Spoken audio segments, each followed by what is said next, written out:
Hey everyone! We've just come off the backbone of a Nintendo Direct, and we had a few issues with our live presentation and the reactions too.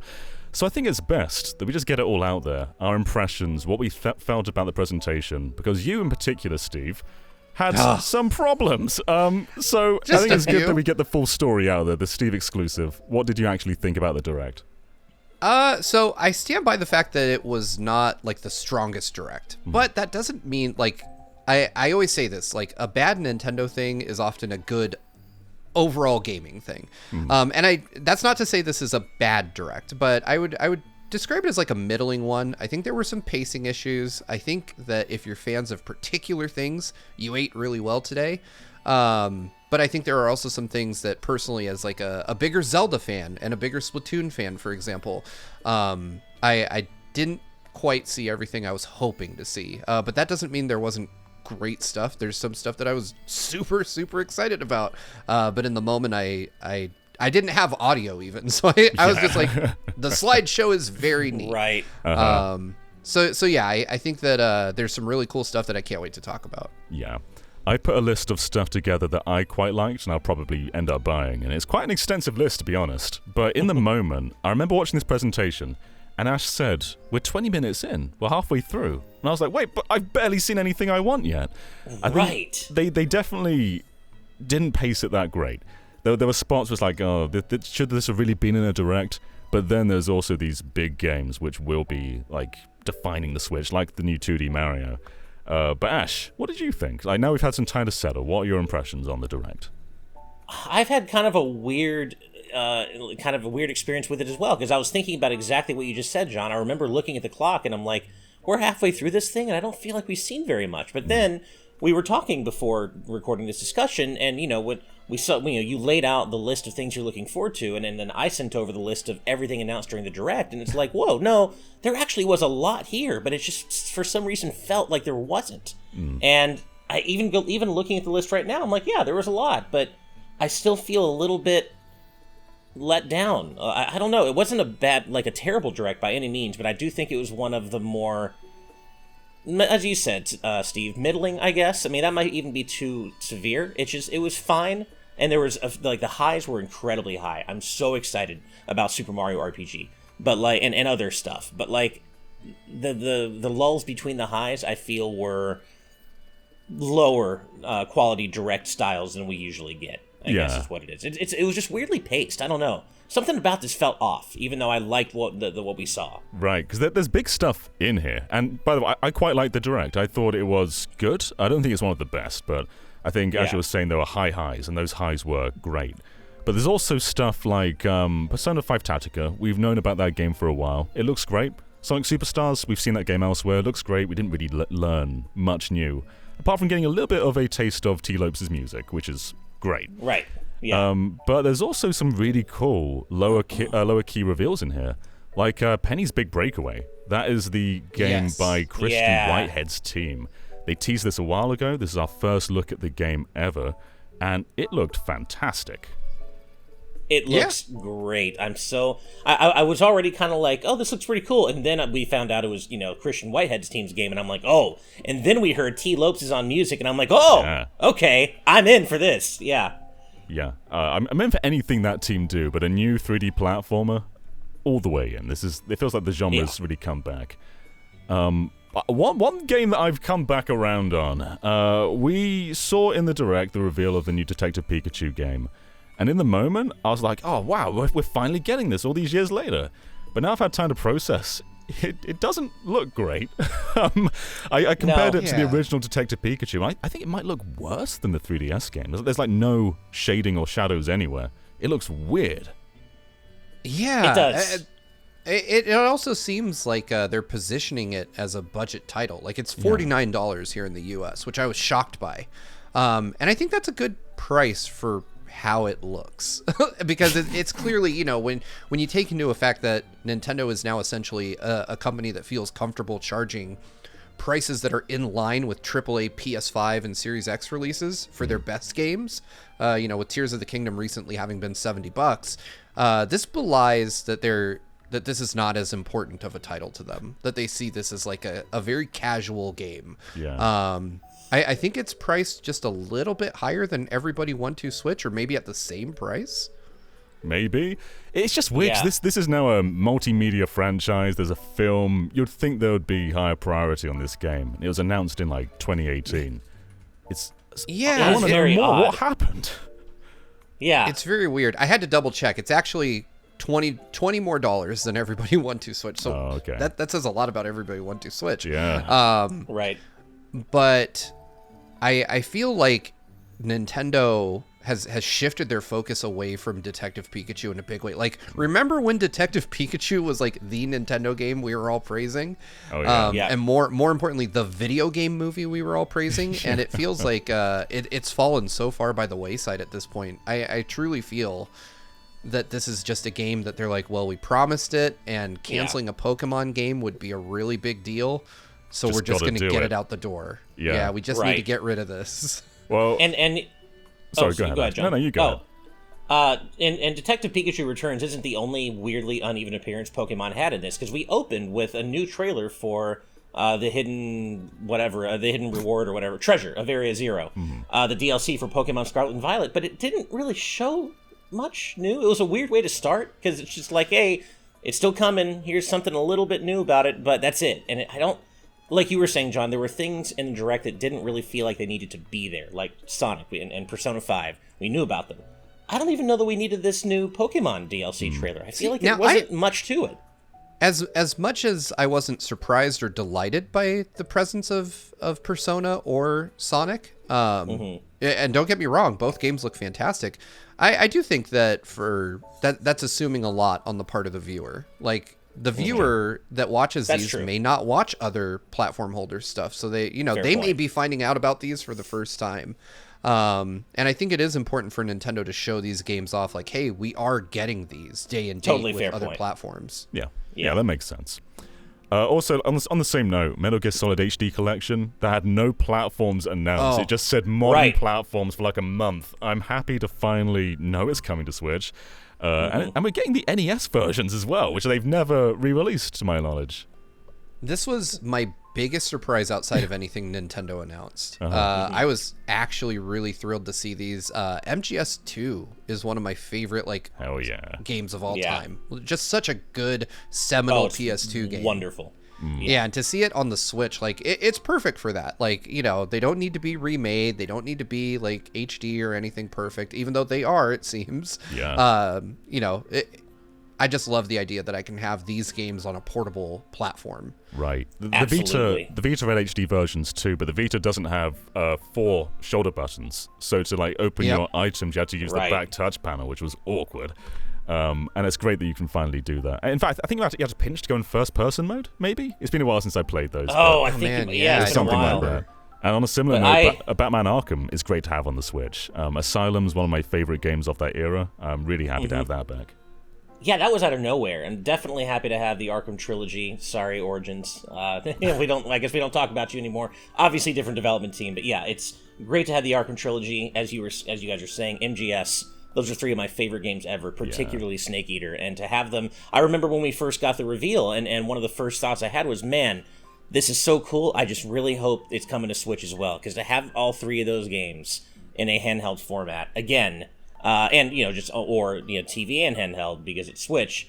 I'm just so glad to have these games, and as you said, the NES versions, and I think the MSX versions too. MSX is there too, yeah. But Yeah, NES is and- the and weird collected one because all they're together. like ashamed of Metal Gear 2 on NES. They never I know. talk about that game. And So I am it's cool. particularly excited for when they announce Volume 2, just because MGS4 will, Right, will they do probably finally be free of the PS3. 4 is so like intrinsically a PS3 game though. Like, there's dialogue about Blu-ray Yeah. discs and Oh, true. changing controllers and things. I'm so curious how they're gonna make their way around that. right. Maybe they won't. That's a good question. Yeah, Yeah. be funny. But there's also like Metal Gear Solid on the Game Boy Color, which can be in Volume 2. Peace Walker, Portable Right, Ops. Ghost Babel. Yeah. There's a ton you can do. Definitely. But we've talked about the lows, some of the middles as well. What was the high of the highs for you, Steve? Ooh, man. That is tough. It's a toss up for me. And this, so my file my audio file is called Steve Mario Direct, because in my mind that's what we got. Yeah. And so my highs are both Mario games, and I'm really at a toss up because on one hand, Super Mario RPG is one of my favorite SNES games of all time, and it has been just like Sonic 3. It's kind of been stranded for a long time, and to see like a faithful remake, or at least what appears to be a faithful remake of the game, tickles the nostalgia center of my brain in such a special way. But on the other side of it, we have Super Mario Brothers Wonder, which is, it looks like what I've been begging Nintendo to do with 2D Mario for over a decade at this point. Like, it oozes personality in a way that Mario just hasn't for a long time. Yeah. Yeah. I showed this trailer to my partner after the presentation, and like she's dabbled in 2D Mario, but she's not like a hardcore Mario fan. And she watched that trailer and just said, "This looks different," which I think is the best possible praise you could give this game, because it does look different. It doesn't just look different, but it feels different. There's a weird vibe that Mario's never had before. The weirdest thing of this whole presentation is both Mario and Wario sound different. And Right. I don't know. Have they just given Charles Martinet a different direction? Have they recast him? I think it's too soon to jump to saying they've recast him, but it sounds different. Wario especially. Yeah. Like Mario almost sounds like fairly the same, but Wario, I heard it right away. I'm like, whoa, he sounds really different. And I mean, I guess Martinet was always going, he was always going to have to retire at some point. Right. This may not be what's happening here, but maybe it is. He's maybe nearly it's 70. just finally time. Yeah, exactly. So, Well, Wario also hasn't always been Martinet. I know that in the N64 days, like the early days, even when Martinet was already voicing Mario, they had somebody different do Wario for a bit. I think specifically in Mario Kart. Mario Party 2, I think, Yeah. And in Europe, they used someone else for like a really long time, if I remember correctly. But the big thing for me from this game, and I think why it's probably my most exciting game, because we know what we're getting with Super Mario RPG, at least to a degree. With this one, it's just so much... It is so different, like your partner said, John. The thing that really irked me, and I was trying to get to this point in the direct, but now that I've had a bit more time to sit with it, the thing that irked me about the box art was that the whole core of this game, the whole core of Super Mario Brothers Wonder, is that it's so like immediately visually, stylistically different in a good way from what we've seen from the new series. But then you have those very safe renders of them on the box, and I'm like, I poured over the screenshots that Nintendo released of this game, and it's just in every frame Mario looks so much more alive than he does traditionally up to this point. Like he's got wild expressions on his face, or they actually stretch and deform his character to like impart a sense of like cartooniness to him. And I would love to see that come through more in the key visuals for the game, because they're not doing just how cool this game is justice, in my opinion.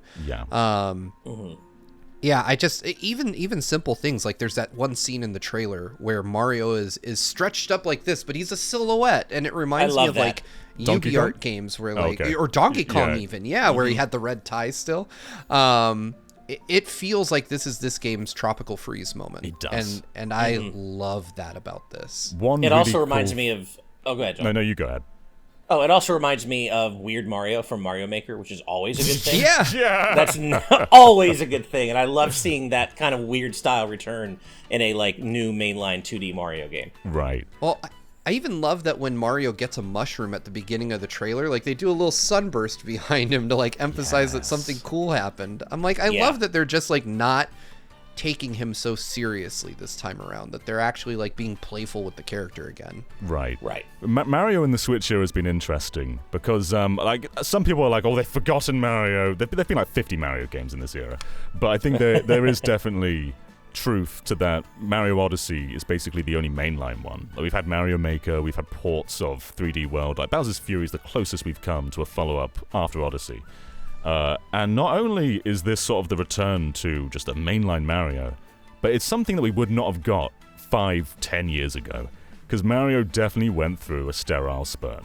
That was very formulaic, very like character profile for every game, and both Wonder and Mario RPG feel like we are taking Mario in a very bold new direction. Because if Mario RPG were remade 5 years ago, Boshi wouldn't be in it. It would just be a regular Yoshi. It would take all those original Right. designs from that game. It would have just made them these generic characters. And both Mario RPG and Mario Wonder just feel like they are making Mario weird again. And I'm so here for that.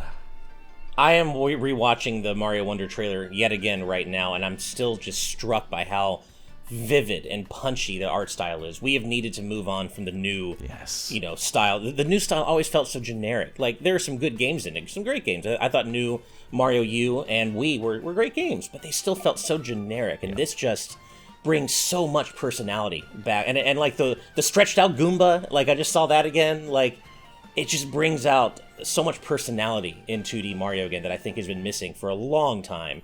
In terms of I am game so design happy. too, it feels like the Sandbox game's ambition. Like there's so many gimmicks going on, whether it's like turning the lights off, or Mario turning into a boulder, or stretching up like one of those stretchy Goomba things. It felt like there's just 100 things going on at every moment, and 2D Mario's never been that.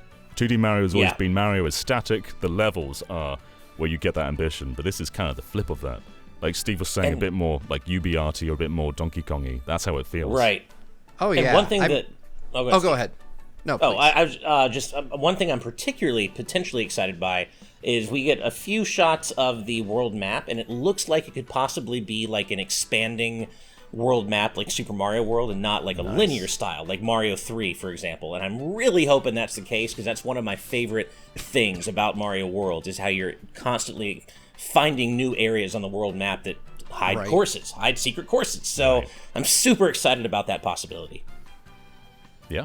Yeah, one of the things that I really loved, and it's such a silly little thing, but in the beginning of the trailer, like when Mario runs through his first warp pipe and his hat stays behind and he like reaches back out and grabs love it, that. I was like, cute. I know I'm gonna love this game. Yeah, Yep. you'd never get that in New Super Mario Brothers, not in 1,000 years.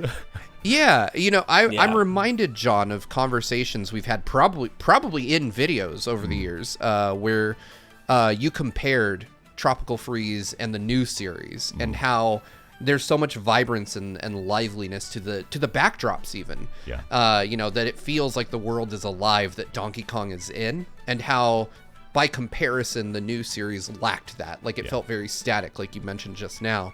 And I gotta say, like that was going through my mind as we were watching the trailer. Like I couldn't even hear it, but I was watching it and I was like, oh wow, like it looks like they really have heard these criticisms elsewhere, and that they took these to heart and made something that feels very personality driven. And I think it's interesting that we're in a world now where within a month of each other, we're going to get a Sonic game and a Mario game that are in very similar styles. Right. Yeah. And I would argue that they're doing very different things. Like it feels almost like, this new Sonic Superstars is Sonic's new Super Mario Brothers moment, whereas Mario is graduating from that into something even wilder. Right. Yeah, that is kind of how it feels. I guess We're- a big thing for Mario Wonder as well is like the last 2D Mario game was New Super Mario Bros. U. And between that, we've had a level maker. So they had the task of making a game that goes above the player being able to make anything they want. And I think the big takeaway is you couldn't make Mario Wonder in a level editor. It feels way beyond any just tile-based tool set you could possibly do. And I think Sonic Superstars, maybe it does have that sort of New Super Mario Brothers feel where maybe it could have been done in that kind of way. But either way, I don't want to put the two against each other because I think I'm going to enjoy both a ton. But I mean, I can't wait for either one. I mean, we're going to be eating this fall between, we got those two and Spider-Man 2's coming out in the same day as Mario Wonder. Like, we are eating in October, and I'm so excited for this game. It looks absolutely delightful. Yeah, just the core point is Mario Wonder looks like just one of the biggest Nintendo games you could do, and they've singled it all to a single plane, which is something you don't see that often in 2D games these days. So very, very excited. Yeah, I'm curious to find out what, I mean, we might already know, I might have missed this, but what the price will be because of all the absolutely dumb, silly It's gonna be consternation about, and it should be, that's fine, or it should be if that's how they want to price it. But, there's that whole dumb consternation about, should 2D games be full price because of Sonic Superstars? And it's like, get out of here. It's it probably will be. going to be $60. Yeah. Yeah. Yeah, I honestly think that more than most 2D games, I'm comfortable with this, and I fully support. If it's a good game, pay full price, whatever. Right. But there's a level of innovation on display here from Nintendo that that I think they haven't displayed with 2D Mario in many, many years at this point. I think John kind of hit the nail on the head when he mentioned that you could make New Super Mario Brothers U Deluxe in a level editor, right? Like you could recreate those in Mario Maker 2. Whereas this feels like these are really like kind of going back to Mario's roots in the sense that these are bespoke levels. I doubt that they just created an editor and then click and play stuff. Like these feel like they were designed by hand. Yeah, totally. Yeah, and it's just nice to see 2D Mario have a definitive direction again, because there is a little bit of uncertainty after Mario Maker. It's like in Mario Maker 2. It's like, where does 2D Mario go from here exactly? And it's been so long since we've seen a new 2D Mario game, since Mario Maker. It's relieving to see that Nintendo have a confident direction for their own vision of 2D Mario going forward, even though in some ways you could consider the Mario Makers together as the ultimate Mario game, 2D Mario games, given all the things they offer and how you can make whatever you want. But I'm so glad we're getting a whole new game designed in-house by Nintendo, as you said, Steve, with organic level designs, just a brand new game from the experts, the ones who do it best. And just to mention it, because I'm sure there's a lot of Daisy fans out there, Daisy's here this time. Daisy, which is cool. Daisy has a disturbing amount of fans. Oh yeah, I don't know where they came from. Has ruined a bunch of people. Right. Yeah, I'm very happy for them though. Like I personally, I just want to play as everybody. This is, I can't say that I've pinpointed a favorite character. We don't even truly know how many, if any, differences there are in how they control. But I have to imagine with just kind of the way they've injected so much into this game that there's going to be some kind of benefit or risk to playing specific characters. Mm-hmm. Right. Just to spice things up a little bit, we'll come back to Mario RPG, but just to introduce another game a moment. WarioWare Move It! I am so pumped for this. In Japan, this is called WarioWare Super Smooth Moves. They are phasing it as a proper sequel to Smooth Moves. And you can tell it is. I hope the Form Baton narrator guy's back. I hope everything like that is back.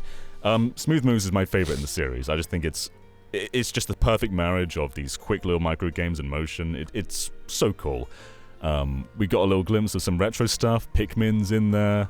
Man, I'm so pumped for this game. And the box art is sending me to with Wario's ripped shirt.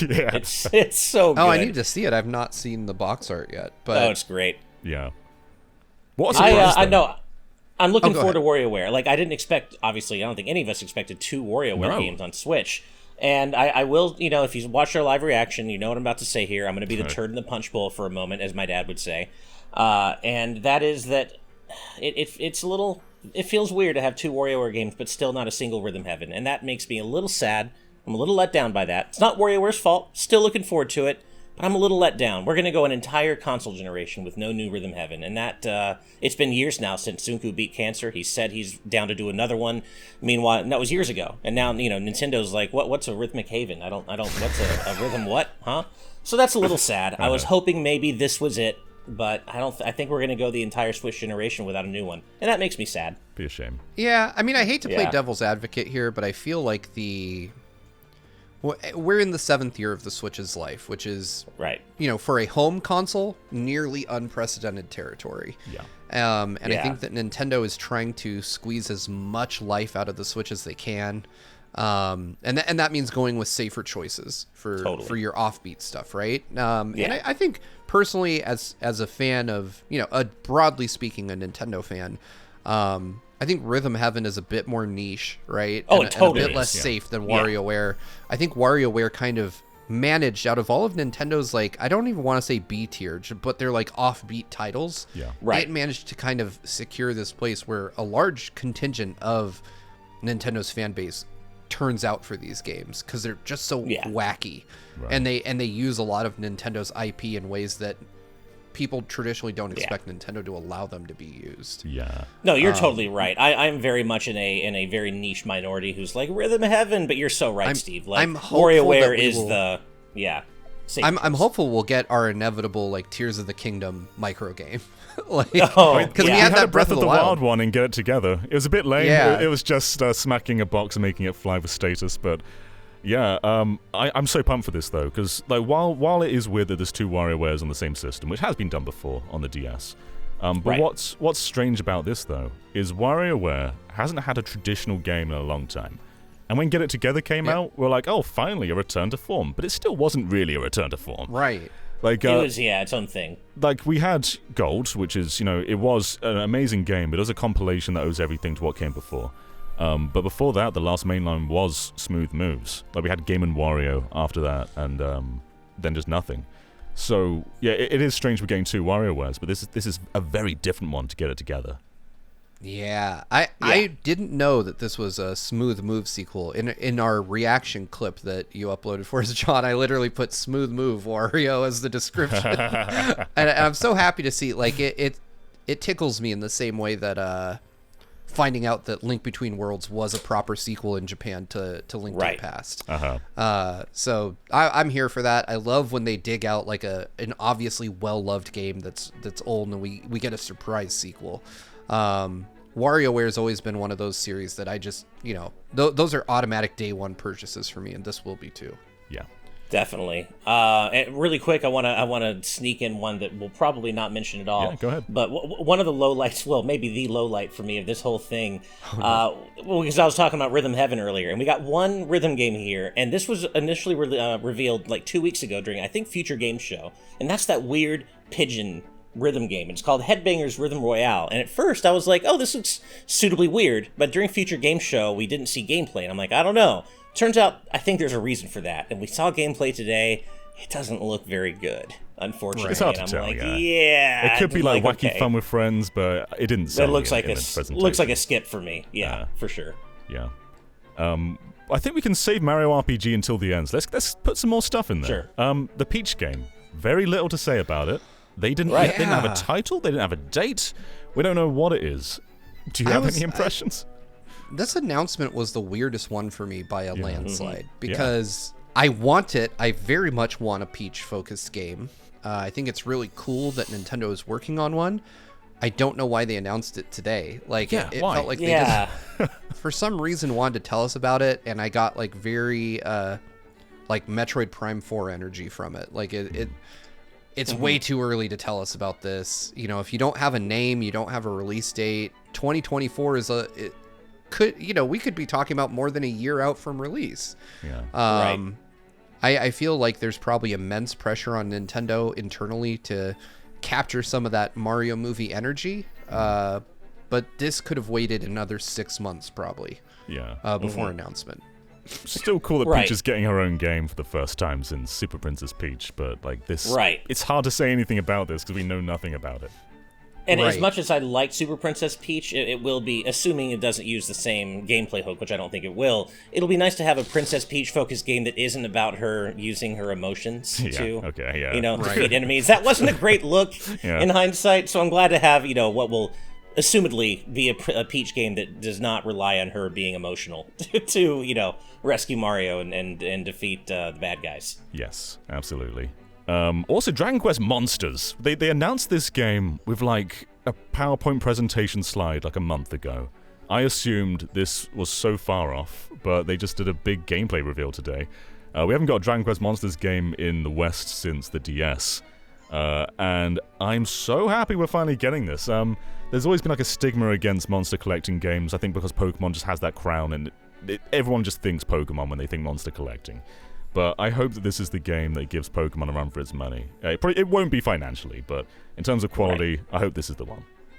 Yeah, I'd like to try it. It's a series I've been curious about, but I don't have any history with it, so it'll probably be one of those wait and sees for me. I'll wait till somebody tells me about it, and then I'll determine if I'm going to give it a shot. It looked just interesting enough for me to keep it on my radar, but not enough to where I'm like, oh yeah, I'm in. So I'll have to see what the gameplay's like a bit more.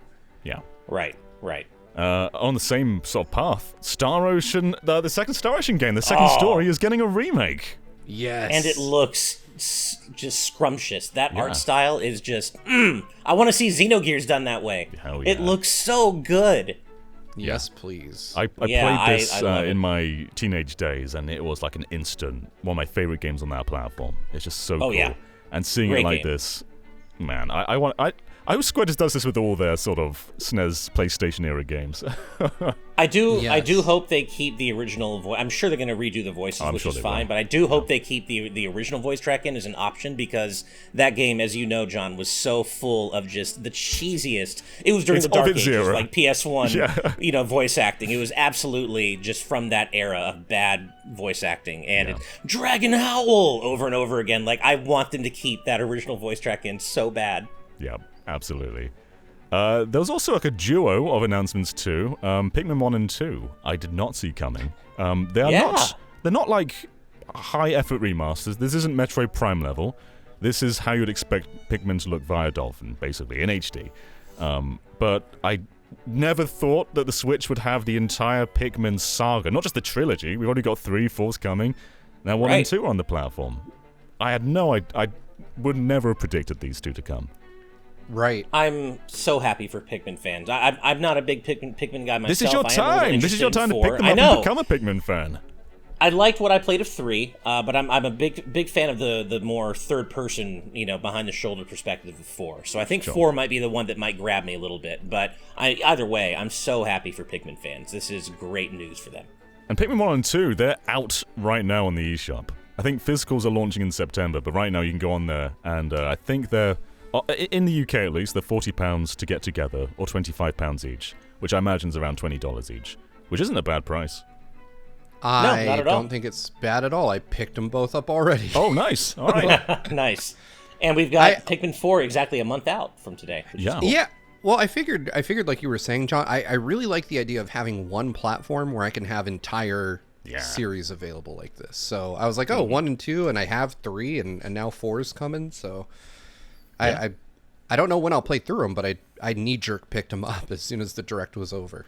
I'm a weirdo. I'm waiting on the physical. I think they said September for that, but I'll wait.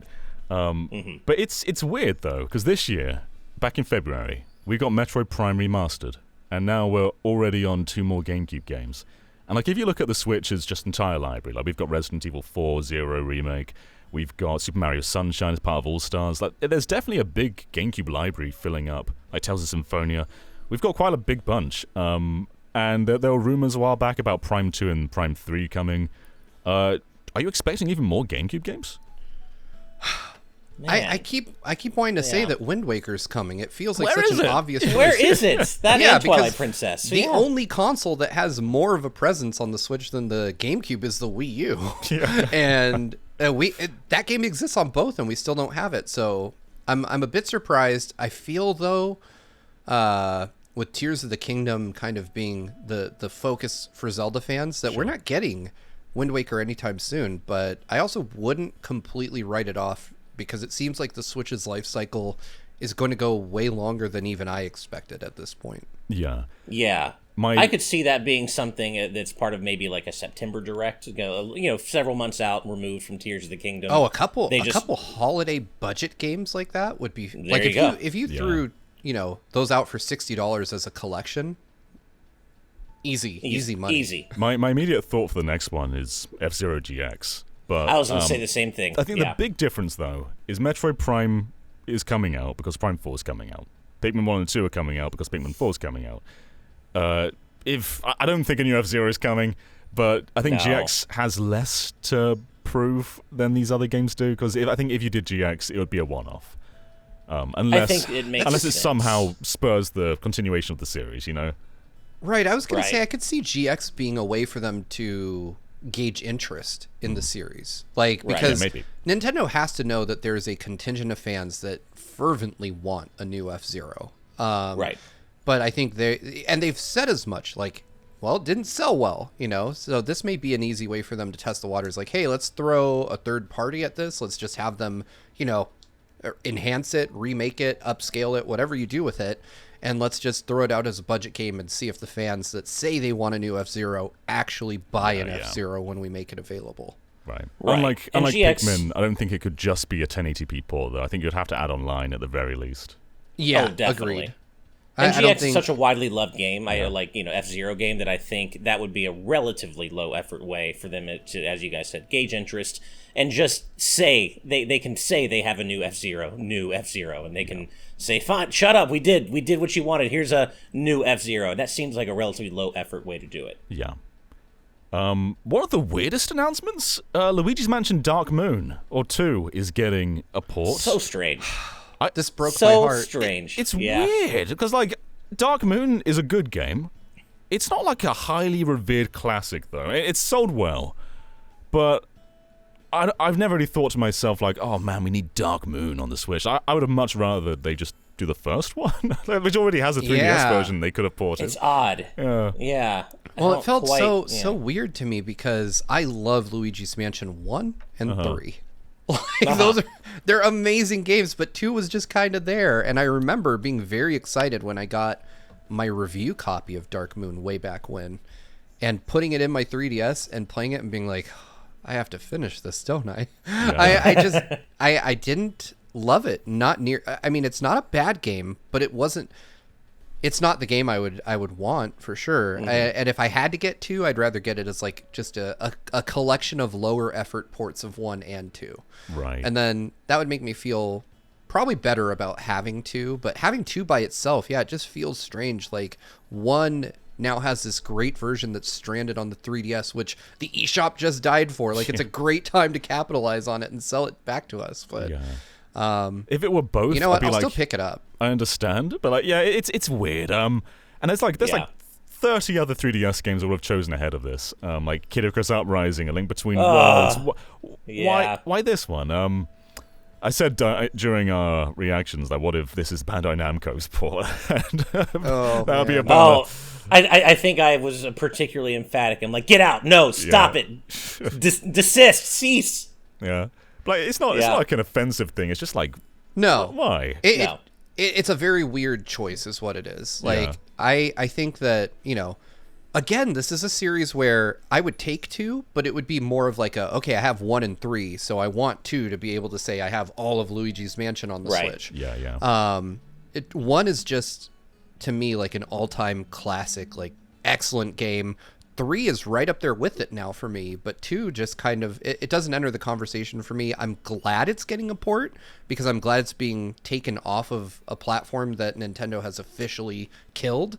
But yeah, give me 1 back. Like one is one of those games I can pick up every year on Halloween, play it. It's like a 4-hour game, and I still love it. So I don't quite have the same love for 2. I'm glad that it exists on a modern platform for preservation's sake, but yeah, I would have taken 1 over this any day of the week. I mean, as you guys said, Kid Icarus. I mean, that's what I really want off the 3DS. And so I think this is more offensive for what it isn't than what it is. Luigi's Mansion Dark Moon is fine, but man, there are some other gems from the 3DS that I would have picked way before this, and Kid Icarus Uprising is first among them. 100%.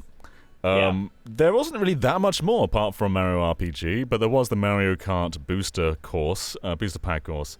And It's a bathroom course. I love that course. It's great. It's a cool it's course. Called, but I'm so confused why they didn't like date it. Why they didn't show us any other tracks. Yeah. They did reveal the 3 characters who are P.T. Piranha, Wiggler, and also Kamek, which that's a cool one. The other one Kamek cool. is particularly cool. Yeah, the other ones are like but Kamek very cool. Well, yeah, It's called Kamek. Squeaky Clean Sprint. For those that aren't up on their Mario Kart history, he was in the original roster until very late in development and got removed. Right.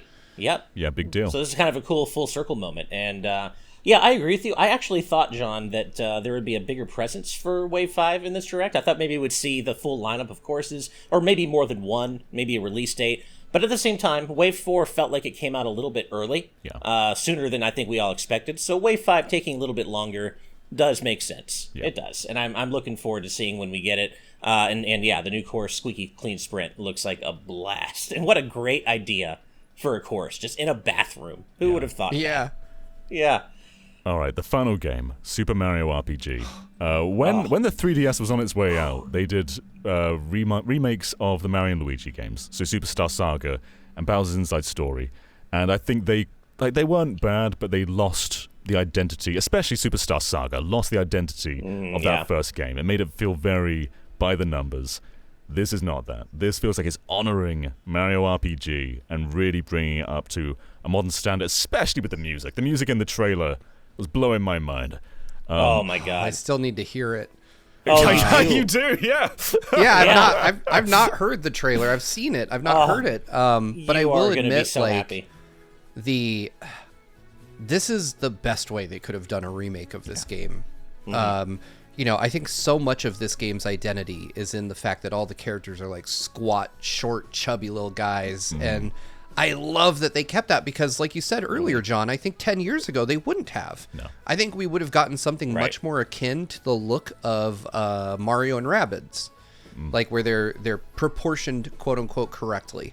And just the fact that Nintendo was willing to preserve the visual identity of this game while modernizing it, this feels like it sounds funny to compare it to this, but it feels to me like Mario's FF7 remake moment, where you get something that looks like how you feel it would have looked had the technology existed back when the original was made. And oh man, like I poured over the screenshots for this game. There are definitely changes here and there, but they're good changes in my opinion. Like when you block, there's a little shield, and I was like, I like that. That's cool. I could get with that.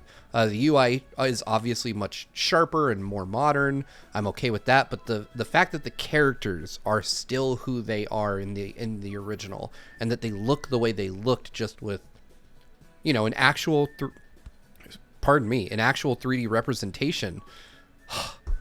I can't with this game. I had to go find my original copy of the game and put it on my shelf. Now I'm waiting for you to have a brother. Well, I think one of the coolest things about the style is, like, if you look at like Link's Awakening, they interpreted that sort of sprite-based style very literally. But Mario RPG always had that sort of pre-rendered look to it. So it's like they took that pre-rendered style and just rendered it in real time. It doesn't lose anything. It just kind of it's the next evolution of what it was going for. And right after the reveal, Yoko Shimomura tweeted that she is in fact in charge of the remastered soundtrack, and I don't think that this could have. I mean, it could have happened without her, but it really had to be her because that is such an iconic soundtrack, one of her best works. And Steve, when you hear what you're in for, when you actually hear the trailer, it's so already we get 3-track previews, and they're all so good, and I feel like I can't wait. Yeah, same. And I'm so curious as to what exactly they're going to... I think it's going to be a very faithful remake, of course, but I'm curious about some of the finer details. Like, is Geno World still going to be really hard to pull off? Is Group Hug still going to be ridiculously overpowered? Stuff like that. Are they going to change the balance of certain things? Are they going to maybe add any potentially new content? I'm so excited to find out what they're going to do with this. And I'm also just really happy that... for enthusiasts and oldies like us, we've played this game plenty of times. We love it. We know it.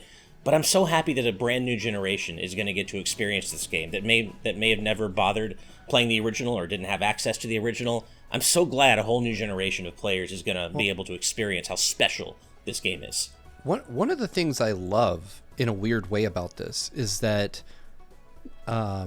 we are coming to a point where the perception of Mario publicly is very similar to how it was when Super Mario RPG was first announced back in the 90s. Like John said, we've had this very safe era with Mario for the last decade or so, where he has been presented in a very specific, very curated way, and he has seldom, if ever, strayed from that path.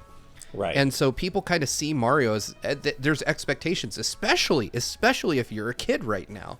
Like if you're my daughter's age, you grew up seeing a very cleanly rendered, very safe Mario.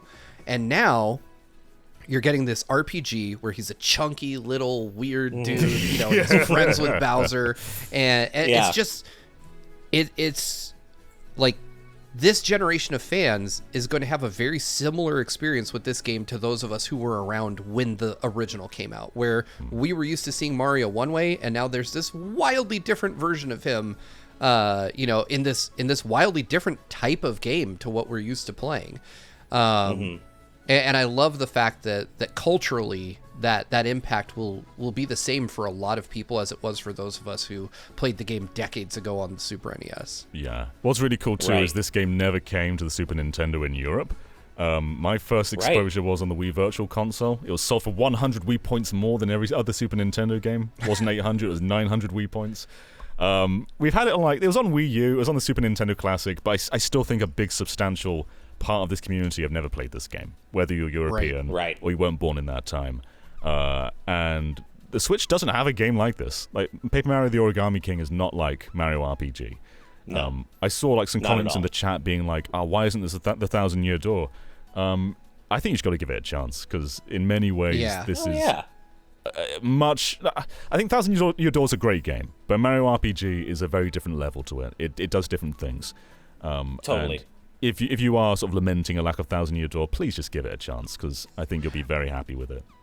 As someone Yeah. who played the Thousand Year Door recently, like later in life, and who played Super Mario RPG contemporaneously when it released, they feel like completely different series. There really is no comparing Absolutely. the two. Yeah, totally. I found myself really wondering who exactly is handling development on this, because rather infamously, the 3DS port of Mario and Luigi Superstar Saga removed Geno from that one minigame. Sure. Because Geno's technically a Square character. And so I just found myself wondering, is it all internally at Nintendo? Is it internally at Square? Is it a mix of the two? I'm really curious who's actually making this. Yeah, I'm curious about that with a lot of games in this presentation. Who's making Yeah. that Peach game? Right. I don't know. Right. Yeah. Yeah. One thing that I wanted to point out is, I was looking around for a game from Good Feel, and it turns out that they have a game in the Japanese Direct. They do. So, Yeah, it looks so they're great. working on a very Goemon-like game that looks utterly Ooh, rad. It looks but great. that Yeah, excludes them probably from anything we saw. maybe. Yeah. Yeah. You just reminded me that I want a new Goemon game. Thanks for that, Steve. Now I really want a new Goemon.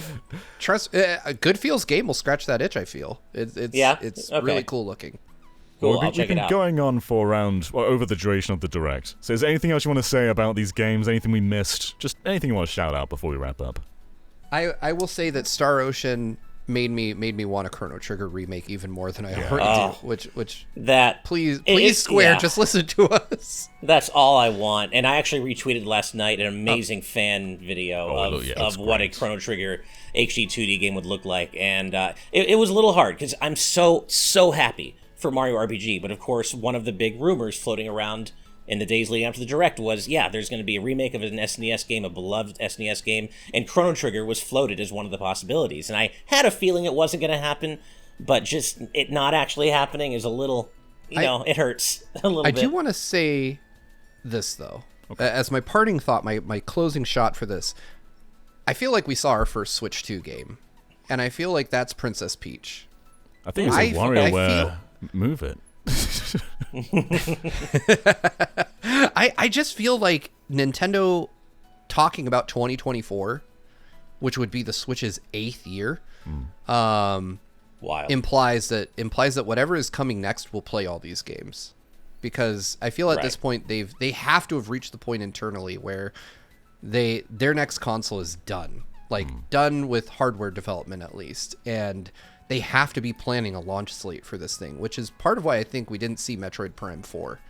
Possibly. That game has to be further along than we think it is based on their silence.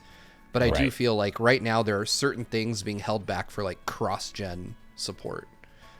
Same way as, Breath of the Wild started slipping towards the end of the Wii U's life so that it could be made a Switch launch title. I think that Princess Peach will also be a game that is a Switch 2 launch window title or comes out just before or something like that. But yeah, I feel like it doesn't feel like a console that is at the end of its life, and I think that's because whatever comes next is just a new version of the same thing. Yeah, the Peach Yeah. game, we didn't see enough to get any impression, but what they showed, it didn't give me the impression that the Switch couldn't do it. It looked very similar agree to with Luigi's that. Mansion 3 Totally. and kind of tech-wise. Yeah, I don't think it was visually above and beyond what the Switch is capable of, but I feel like announcing a nebulous 2024 game. It was a like, weird I can't announcement. imagine the Switch still being the primary Nintendo hardware at the end of 2024. Right. Yeah. I feel like we were saying that Totally. like 2 years ago, though. Like, I know. imagine True, Switch too. being in 2022. Like, yeah, I know what you mean, though. Yeah, it was a weird announcement, and that game is very mysterious. Yeah. But we should probably start to wrap up because we've been going for a while. So, Yeah. thank you Yeah. all for watching. I hope we've redeemed Steve. And by the way, Daniel's fine. We removed him because of a tech issue. He's not dead. But Not thank yet. you all for watching. Let us know what you thought of the Direct as well. You can support us over at patreon.com/GVGaming. We have a bunch of cool extras over there. There's actually a video right now that's been public over there for a few days about Metal Gear Solid 3D. We haven't posted it yet because there's a bunch of other stuff to post about the Direct and Steve's impressions at Summer Game Fest, so that might be Patreon exclusive for a little while longer. Also nearly finished a video about New Super Mario Bros. Multiplayer, which will be also be going on Patreon really soon. You can contribute to GVGcast. There's so much you can do over on our Patreon. Right, and actually, this Sunday we're having our second of two hangouts with all of our executive producers and up. We play games with all of our executive producers and up twice a month. So if you just want to hang out with us and play games, that's a great way to do it. Absolutely. So yeah, consider supporting us, but even if you don't, we admire you just watching this video. That's all the support we need. So thank you so much, everybody, and we will catch you next time. Bye, everyone. Bye. Bye.